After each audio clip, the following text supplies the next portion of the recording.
Hello, welcome to Talent Acquisition Trends and Strategy. I'm your host, James Mackey. We have a really fun episode for you today. I can't stop smiling because I'm so excited. We have a really incredible panel of folks that I've known for quite a long time and who I really enjoy speaking with and working with. We're all part of the leadership team here at Secure Vision. And so let me just go ahead and tell you who's on the panel. We have Andreea Florescu. Andreea is our VP of Operations. She's been with Secure Vision. We've been working together, I think, like over 5 years at this point in time. And she's pretty much held every single role from like an individual contributor recruiter at the beginning to working her way up to, director of talent acquisition for growth stage SaaS companies as an embedded resource to now VP of operations. So she's absolutely brilliant, and I know is going to provide us with some great insight. Welcome to the show. Glad you can make it. Thank you. Hello. Thanks for inviting me, and to my lovely assistant that decided to show up as well, Leah. Hello from her as well. Leah, she's actually being quite calm today. I remember when she was a puppy, she used to be like a lot more all over in the your place. face constantly. Yeah. It means she wants to be in this podcast. Exactly. Cool.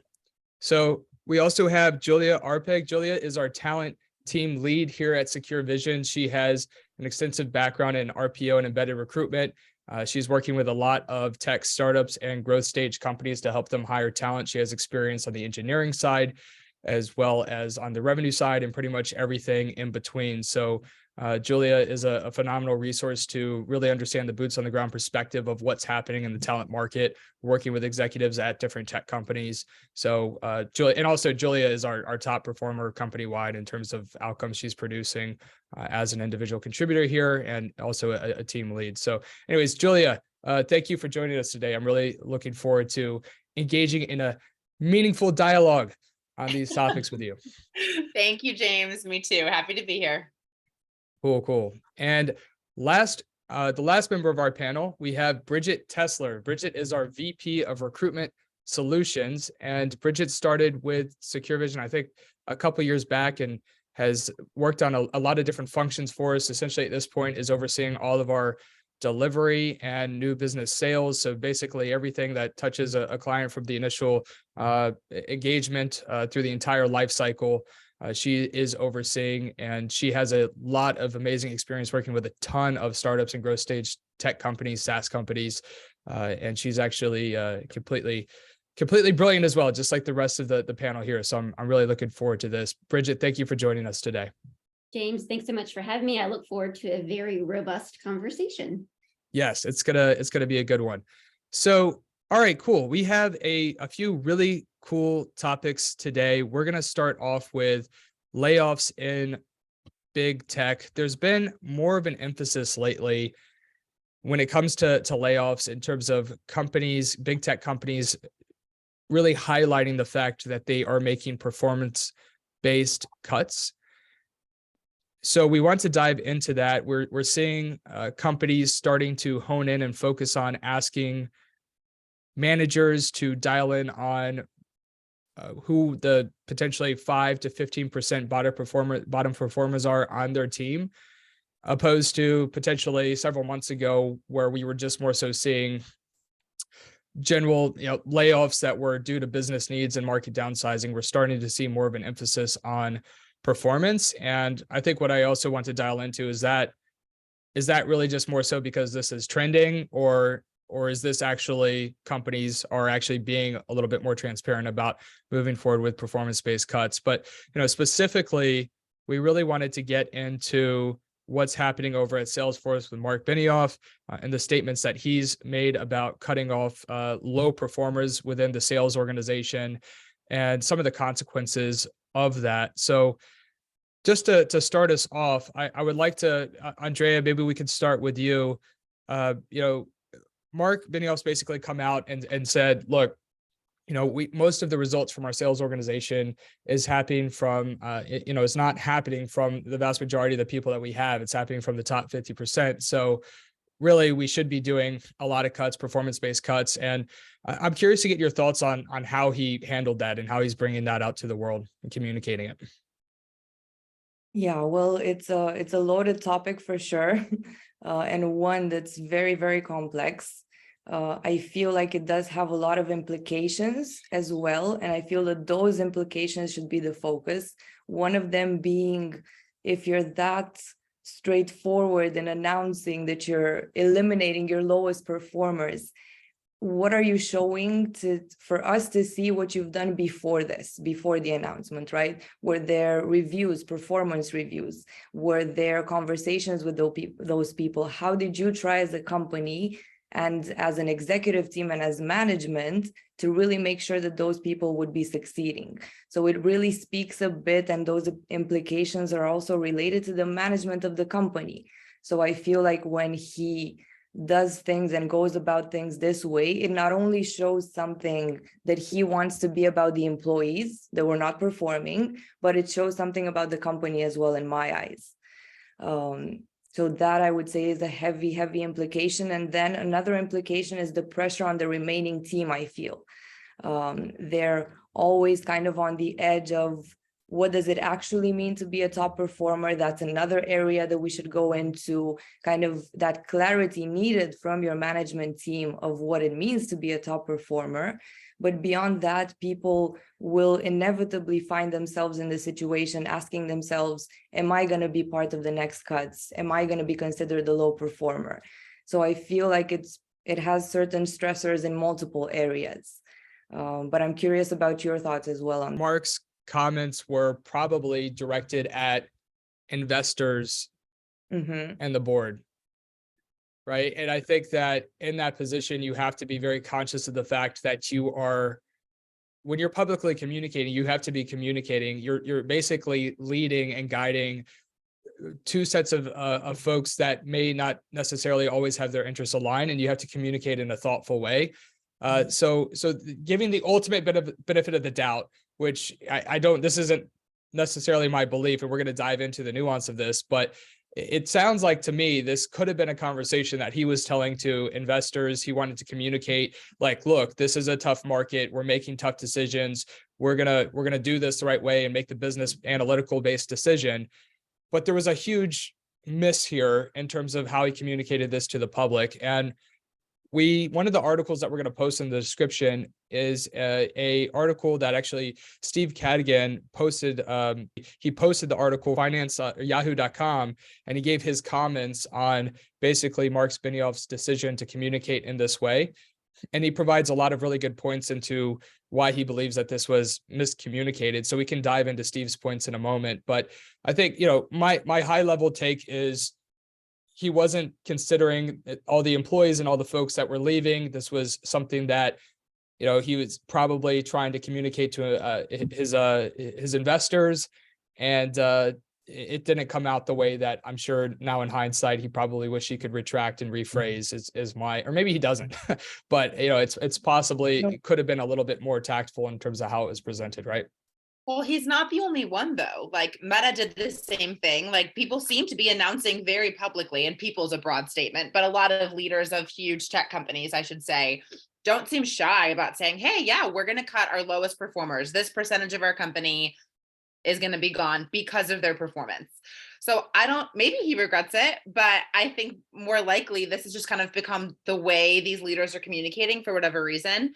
I agree with you guys, and I agree with Steve's post that it sets them up for litigation at the very least. Like, I just don't see any benefit to announcing that. I hear you. A closed door meeting with your board, your investors, sure. You can be more frank, you can be more transparent. Don't tell the media. I just don't understand as a company leader why you would do that. Like, what is your benefit there? However, as a leader, I get that you do probably need to, behind closed doors, decide who to let go and why. So yeah, it makes, I don't know a more fair way than performance, to be frank, but I do not see a benefit of announcing that to the world. I think we're setting up a whole onslaught of workers for a very poor experience when they hit the job market, because people are going to know that they've been laid off from Salesforce, or they've been laid off from Meta, or they've been laid off from Google, and now they're trying to get a job, and that's going to be a ding against them, because this is out there publicly that we've laid off our lowest producers. So we've got people that are in the job force that are probably great workers. They just may not be the highest performers on the team. What does that really mean? And they're going out and they're going to have a tough time getting looked at by recruiters, because we've got hiring managers that are telling us we don't want their low producers.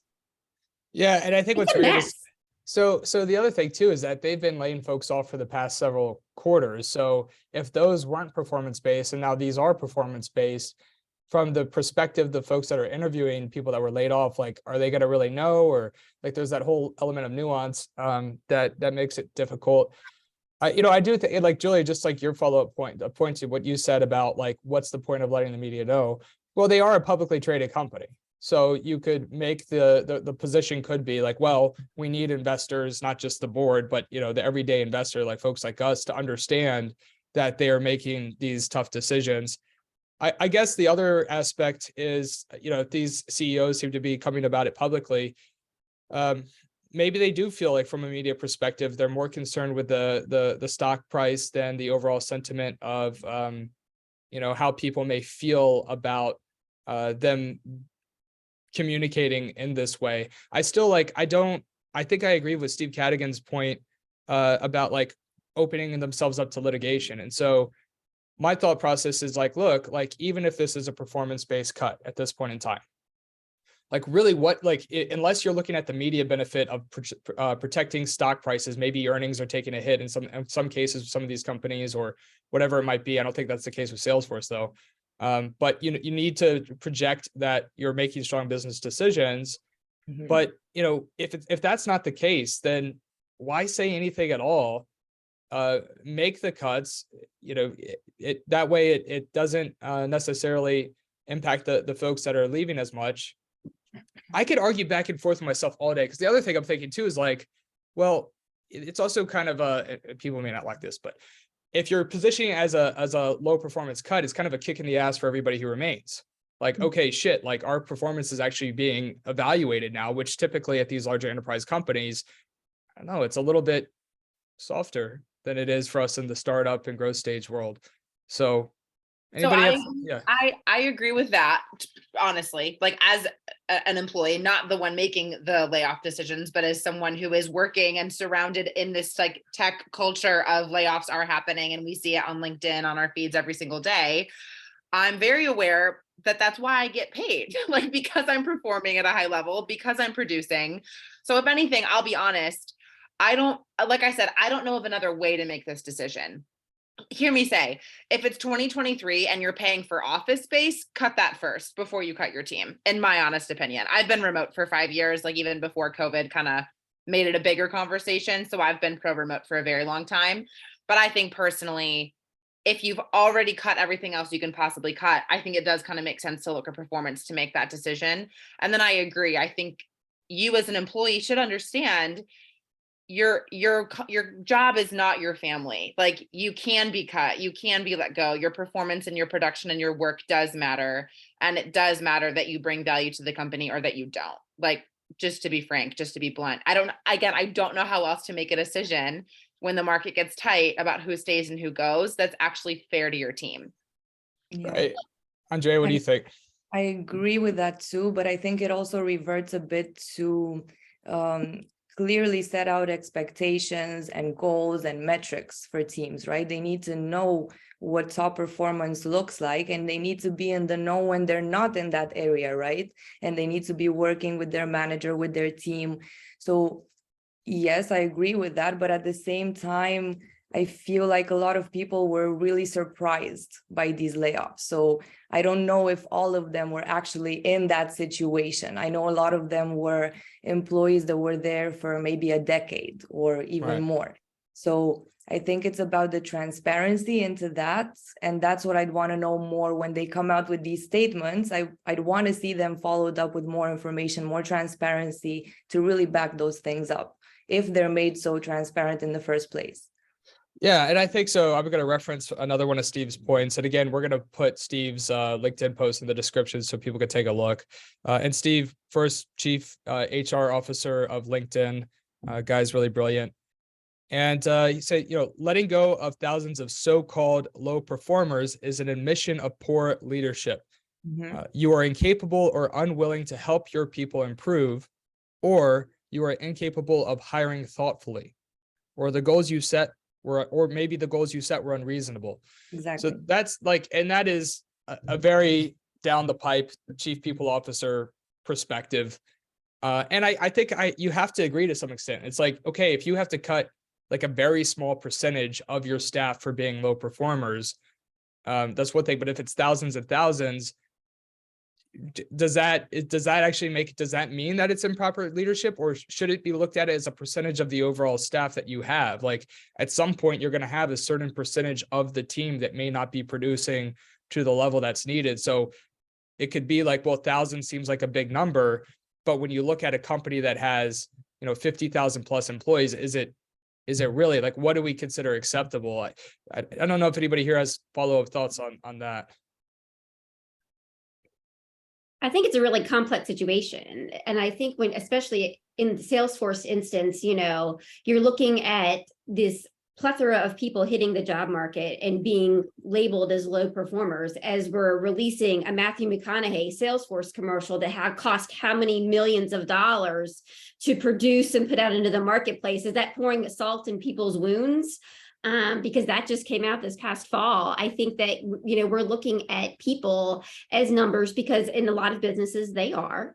Not everybody is going to be a top performer, but have we done our part in ensuring their success? I think as a manager and someone that has had to make those tough decisions with regards to layoffs, it's tough. It's gut-wrenching knowing that you've got people's lives in your hands, but it's not always a performance-based decision. Sometimes it has to do with the impact to the business and how the business is going to be able to springboard and grow from that.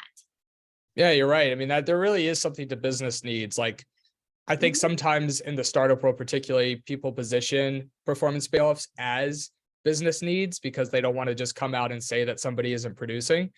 But they're really, like, particularly at the enterprise level, you see that a lot where it's just like, okay, there's certain functions or areas of the business that is not producing the results that the company is looking for, and they want to cut budget there and then invest in other areas of the business. Like that really is a very big part of what drives layoffs. It's not just performance, right? Like, yeah, so that's a good point, Bridget. And that's where you see the really heartbreaking cases with, yes, Andrea, to your point, tenure, like when someone's been somewhere for 10, 15, 20 years and they're let go, that sucks.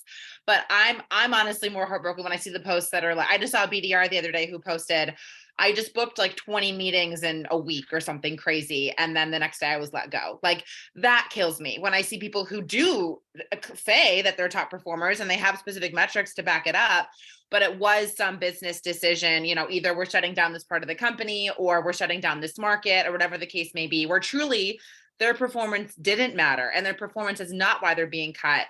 That's where, just to make it personal, my heart breaks because I'm like, that you couldn't have controlled that. You could not have done better. You could not have performed at a higher level. It really was just a business situation outside your control.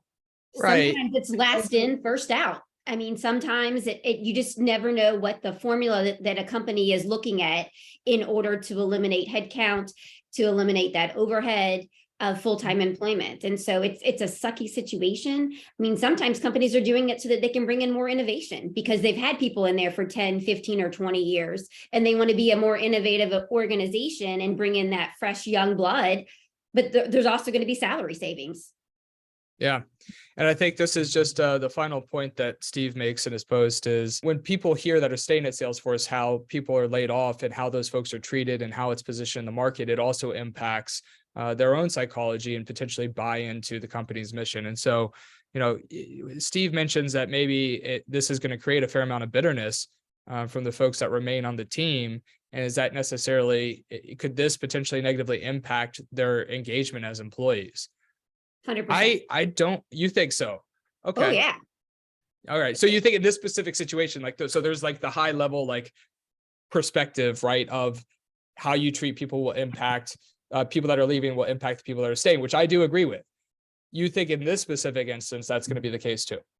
I think it totally, all recruiters out there, start smiling and dialing. We're going to be going after your people. You've created a sentiment where people feel unsafe, unappreciated, and are they next? Because they don't know what those performance metrics are to be successful and stay on the team. What's going to happen the next go around? Hey, we'll start calling your people. We'll start pulling them away. Thanks so much.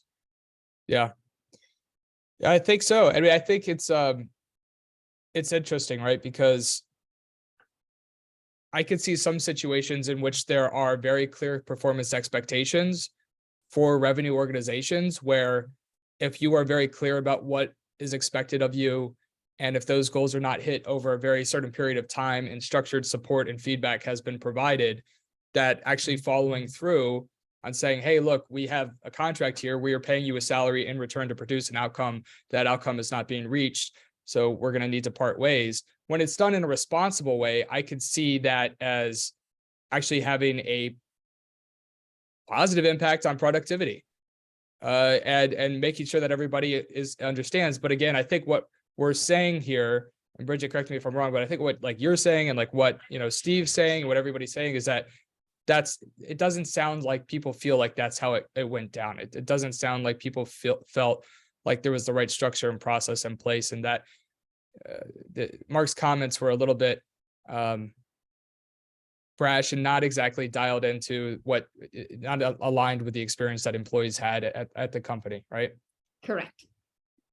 So this is what I think will happen. I think that people right now at Salesforce, for example, will just like hold on tight to their jobs because they know the market is really not in their favor in general right now. So I think we won't really see any movement right now, even if sentiment's negative. I think they'll just kind of keep that to themselves for the time being and hope for job security. When the market flips back up and it becomes an employee's market again, I think you'll see mass exoduses from people from places who know, like you said, Bridget, this is an unsafe environment. Leadership has shown me their true colors. I'm not comfortable here. I don't believe in this mission. I don't believe in this ethos. And we'll kind of see the same thing we saw when like the COVID recession kind of lifted and it was suddenly like everyone was hiring 1,000,000 miles an hour. And we saw, especially within recruitment in our industry, so many recruiters jump ship to get into a better company, to get more money, to get into a bigger brand, to get into a different brand, whatever the case may be. I really think we'll see that again.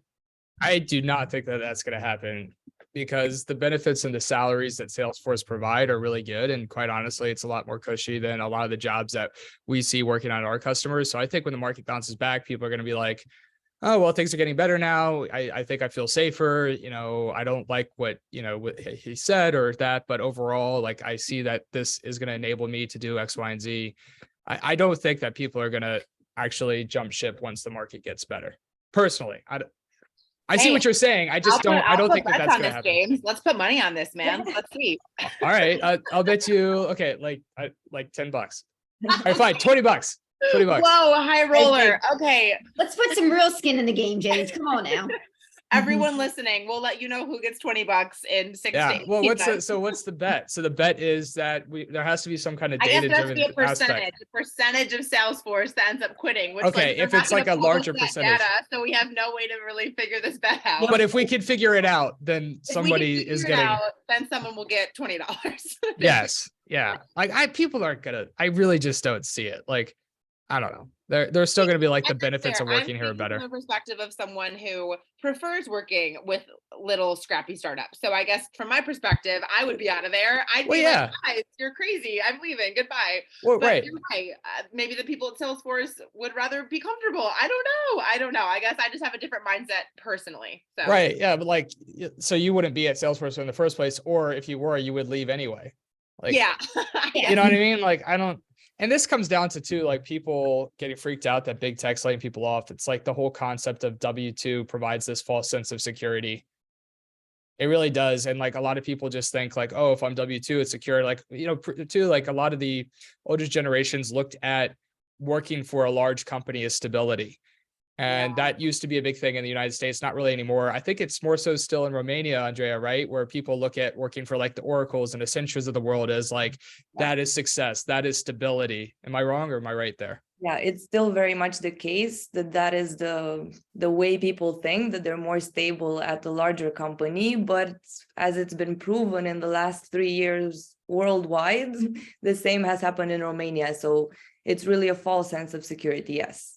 Yeah. And it's like, you could, I think people are starting to more see the argument too. It's like, when you go through, when a big tech company is going through layoffs, you really don't have the ability to influence that. Like even at a director level, Yeah, no, you're not no. influencing jack shit, right? When you work at an earlier stage company though, like you can influence that, and not always. Like there are situations, like depending on how hard the industry you're in is getting hit, where you can't, like there's good companies that are cutting really, really good people, but like there's still more ability to help move everything in the right direction than if you're one out of 70,000 people working at Salesforce as an account executive. Yeah. And I mean, if you're a director or a manager, you might even be in the conversations about cuts. Like it's been happening right now quite a lot. So yeah. No, Yeah. I agree. Well, and what I see too, so on the topic of like job security, I think what's tough is the smaller companies are also making cuts. We're just not seeing that in the news because they're so tiny. So I think there's kind of, not to sound doomsday-ish, but there's really no job security anywhere. Like there's probably higher percentages of people being cut at smaller companies because they don't have 50,000, they have 50. So maybe they're cutting like 30% versus 5%. And I don't say that to say we're all screwed crap.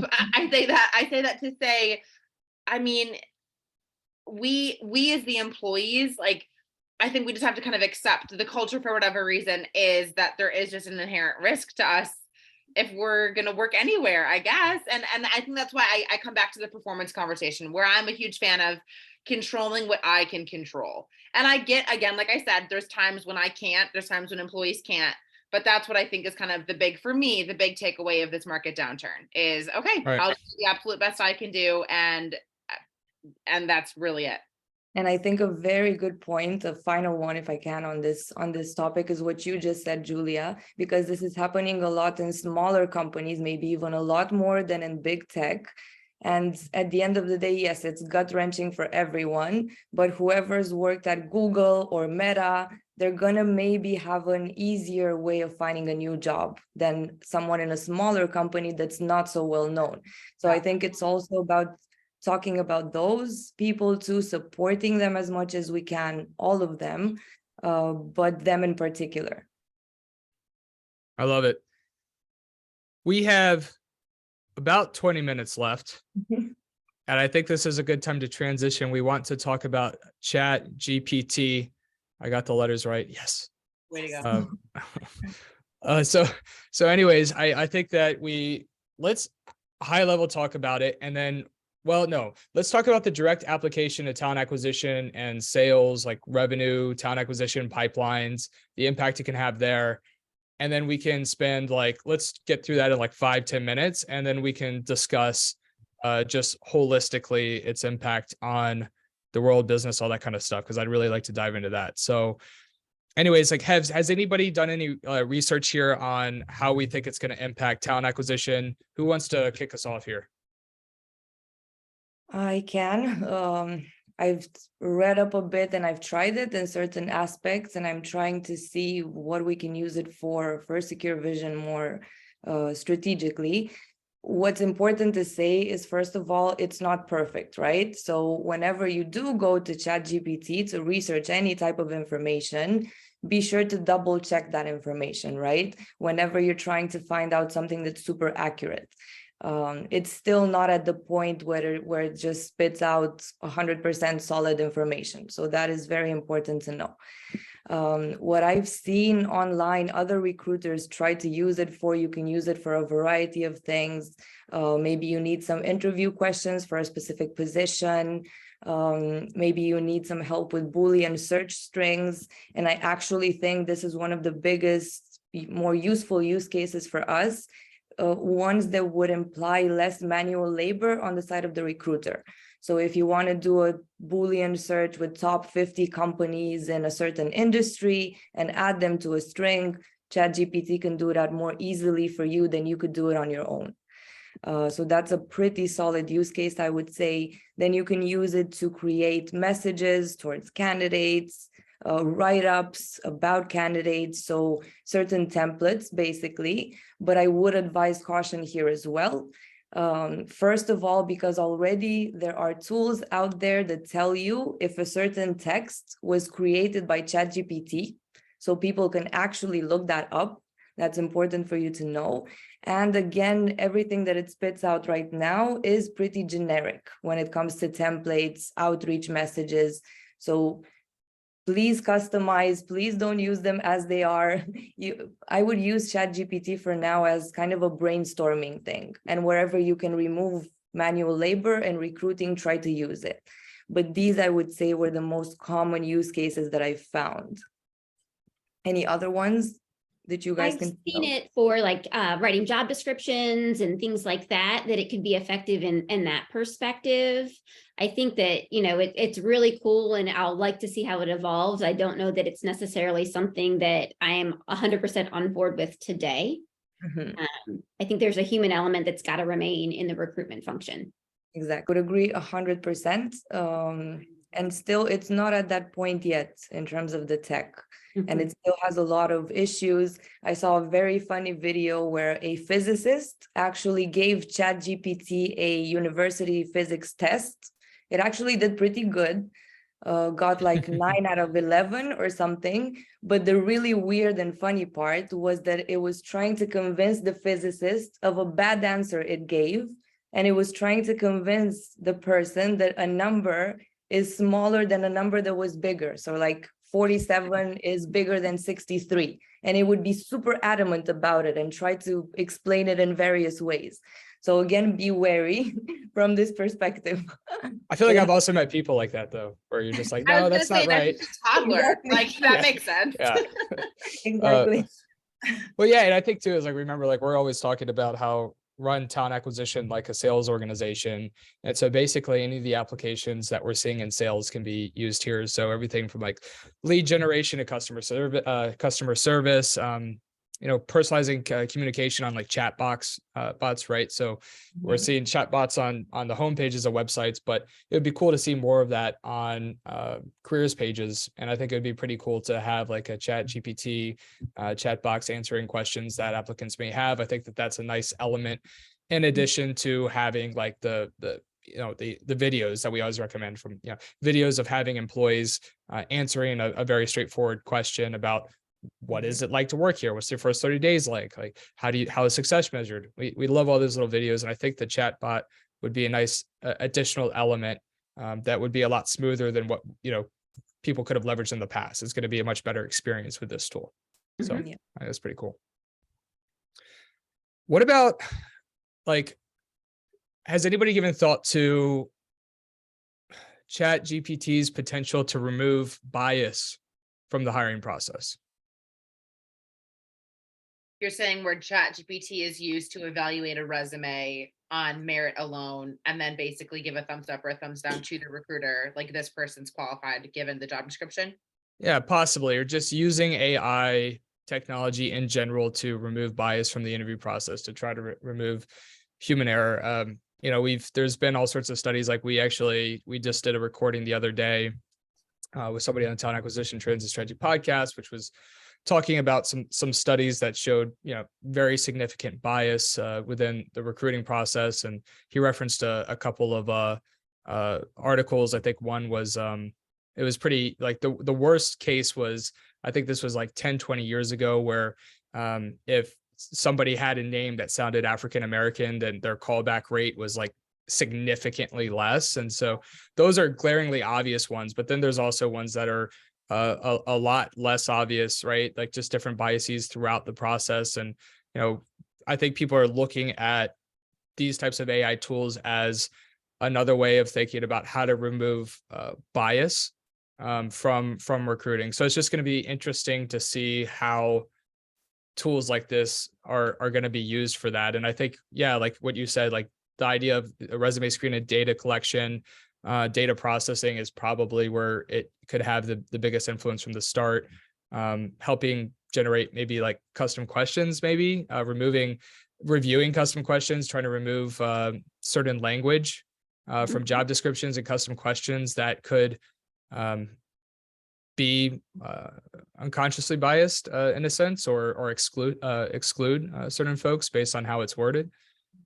So that'll be very interesting, I think, to see. I think there will be some shortfalls to Chat GPT with respect to identifying culture fits. When companies are placing high importance on making sure that someone is going to be a strong fit with the existing company culture and that someone will mesh with that, because that's not going to be able to do that for a company, as well as trying to create room for more people with a seat at the table. If you're, comparing and reviewing resumes against a job description, where some hiring managers might express some flexibility in looking at certain talent pools and opening up the requirements, Chat GPT is going to be more firm on that, where the human eye and the ability to review and see opportunity on a resume is going to take a human being to do. It's not something that a program can do. Or at least not yet. I agree. Not yet, anyway. Yes. But if a program is able to do that, that means the robots have officially won. So I prefer if we continue to need humans to read nuance. Let's keep our fingers crossed for us, humanity. Yes. I hope humanity wins. Well, best case scenario is the robots could do all the work and we could just like kick it, That'd be really cool. Kick it, like we all moved to Bermuda. Like, what does that mean? Like, what is the best life we're hoping for if you know what I'm saying? I'm just like, the more we remove humans from every task. I mean, I'm going to sound like I'm, railing against the Industrial Revolution, but I'm just like, I really think that there's a very real threat as we just keep disconnecting human connection further and further, keep disconnecting us deeper and deeper from one another. Like, kind of outside of TA, I've heard of Chat GPT being used as a therapist or a friend. Like, just, you no longer have to deal with someone else's messiness. You can just talk to a robot who is a good listener. And if you say 37 is more than 67, it's like, you're a genius. You're correct. Like, that's the last thing we need. I don't know, but you could make the argument too, right? Like this whole, like, if you're just gonna have a robot do anything, but like if it can make, the argument for it could be, if it can make us more productive and efficient, then we're gonna have more time to spend at home with our kids, or sleep or work out or do some of those things that we can actually do meaningful work and move away from like labor, right? Like I'm actually kind of like, I've been nerding out a lot on philosophy lately, right? Just because I really like it. I actually wanted to go to school for it, but I got talked out of it, which I really, in hindsight, I really shouldn't have let somebody talk me out of it. But I mean, James, as a CEO, you have a lot of free time, so I think you should. Yeah, I know. I should just go back to school. Yeah. But you could argue that like this would allow us to engage in more meaningful work that will produce better quality outcomes for the future of humanity versus labor, like short-term labor, tactical things that are not necessarily, they're important, but they're not necessarily impactful in terms of moving us in the directions that we want to move towards. So I think that's the other side of the coin, right? Is that this is going to free us up to work on stuff that's a lot more important. Yeah, and that is if we use our powers for good, because I would love that, right? And I would love to have seen that throughout the history of time. I still hope it happens someday. But yeah, I feel like if we do use this huge power, what it seems will be a huge power for good, we could move in that direction, James. I agree. And that would be cool to see that happen. But if you flip the script, you've got companies and people that are power hungry and are going to push more work out to their employees and team members because they've got all this extra time now to do more work because they've got these efficiencies. So now I can get more productivity out of my people. So are we really doing better for humanity because we're just going to put more on people? Yeah. Get more done. Which I hear you, James. I hear you that it's better for us to have the capacity to do more strategic work. Like I agree with that. I would rather do higher level thinking and have a robot or whatever automate my like menial tasks. I agree with that. So Bridget, I don't know that it's necessarily a bad thing to have more work if the work is interesting, and more cerebrally demanding. But again, my big concern is just that I don't think, like, to what end, I guess, like, what is the ultimate, and this is getting really philosophical, but what is the ultimate like goal that. of humanity? Like, I personally think like you lose connection, you lose authenticity, you lose peace. Like, I just think Yeah. those cornerstones of human flourishing, I think, are getting eroded. And that's a very valid perspective, and we could dive into more of that. So the perspective that I'm sharing, and I hope I say her last name correctly. Look up Hannah Arendt. She was a Jewish German philosopher in the 20th century, and basically she segments out labor from work, the concepts of labor, work, and action. And anybody tuning in, definitely look her up. She's really interesting. And basically what I just said, right? Like that wasn't my original thought. Like her concept was, labor is it's the kind of work that is redundant. It's just the hard day-to-day labor, where work is something that you produce that outlives the individual. And so like the concept of Chat GPT could be seen through the lens of like, this allows the labor to go to technology so we can focus on work that's actually bigger than ourselves, which I find like really interesting. So now to play devil's advocate to that perspective, which I'm not even saying I agree with all this, I'm posing the philosophies. Check out Martin Heidegger. Martin is also a Western philosopher, I think from the 19th and 20th century. And basically he wrote a book called The Question Concerning Technology. And basically he believed that technology is going to have an exponentially bigger negative impact on humanity. And he believed that in the pursuit of efficiency and productivity, that we're going to lose touch with our own humanity. So I think that that's kind of like, Julia, what you're saying. It's going to make, he believed that it's going to make life increasingly empty and meaningless. Yeah. Well, it's funny. I'm reading his bio right now. So Hannah Arendt was one of his students. So clearly, like, they wrestled with these topics together, and I think they can be aligned. Like, I think we can believe that technology is slowly eroding humanity. And we can also believe that it's a good thing for humans to get to work on more interesting and more strategic and more high level projects as we evolve. Like, I think both of those things can be true. What do you guys think? I really think it goes back a bit to what you were saying, Julia, the goal, like what's the goal for all of this? Like I may be naive or not, but that's fine. But I wish there would be, and I'm sure it exists, but like a world forum where they actually discuss these things, put them up for debate, and actually come up with some rules for everything, right? I know they're doing that with AI, but not only rules about how it should work or not work or whatever, but also rules of how do we make this technology have an equal impact, or as equal as we can, an equitable impact on everyone. So if we do get to a point where it does bring us higher efficiency, higher productivity, everything that we want, how do we as humanity turn that into what we want?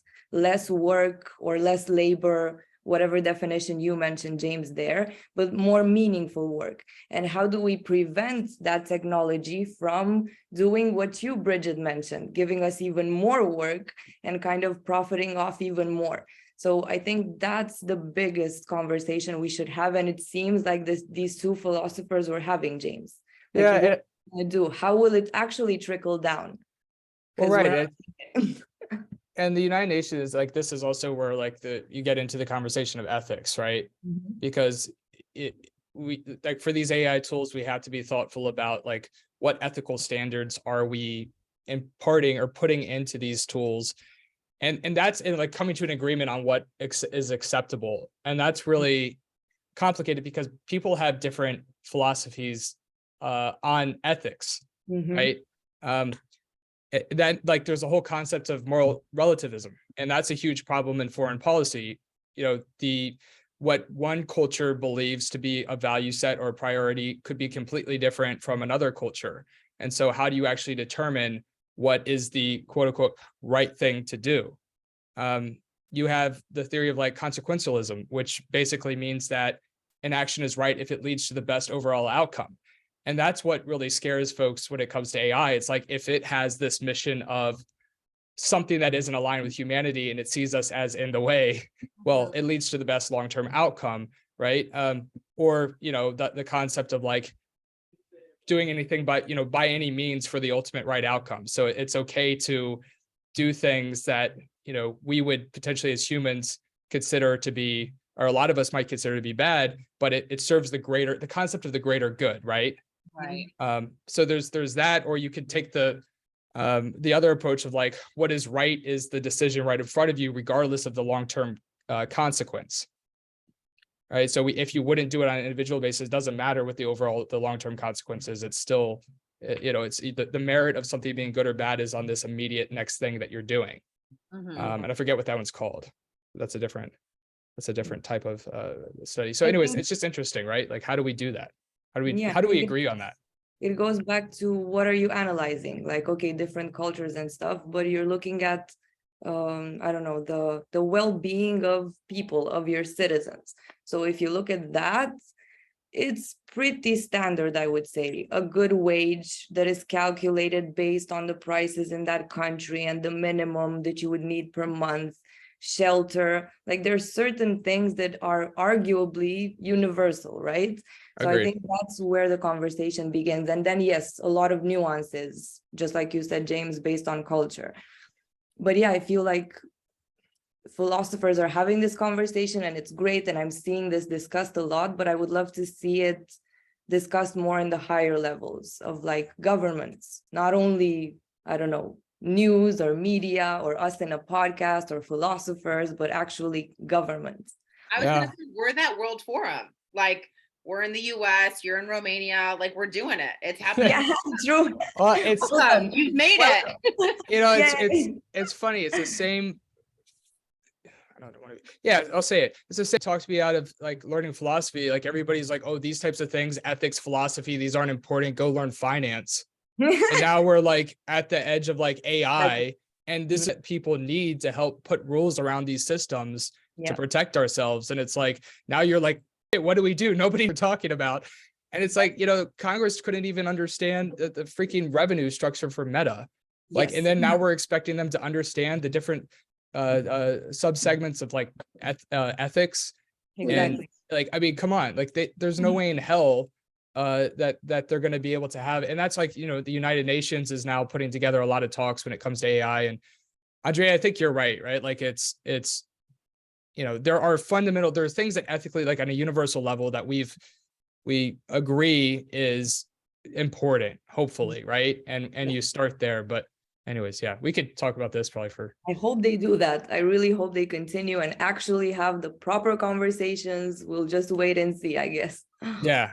We should do another episode on this too and dive more into it. So it'd be fun. Agreed. Yeah, definitely. Cool. All righty. Well, hey, we're coming up on time. Andreea, Julia, Bridget, this was a lot of fun. Thanks for joining me on the show today. Thank you, everyone. Good to chat with you. Talk to you guys later. Cool. And for everybody else tuning in, thank you for joining us. If you feel like you're getting a lot of value from the show, if you'd like to be a guest or know somebody that you think would make a great guest, please let us know. You can reach out at talenttrends.io, or you can connect with me directly on LinkedIn. We are accepting guests that are VPs of talent acquisition, chief people officers, along with founder CEOs of relevant companies to the talent acquisition and people communities. Beyond that, if you are, again, getting a lot of good value from the show, we'd really appreciate if you could leave us a review on Apple Podcasts or Spotify or wherever you consume your podcast content. So anyways, we appreciate you, and make sure to tune in this upcoming Tuesday. We publish every Tuesday at 5 a.m.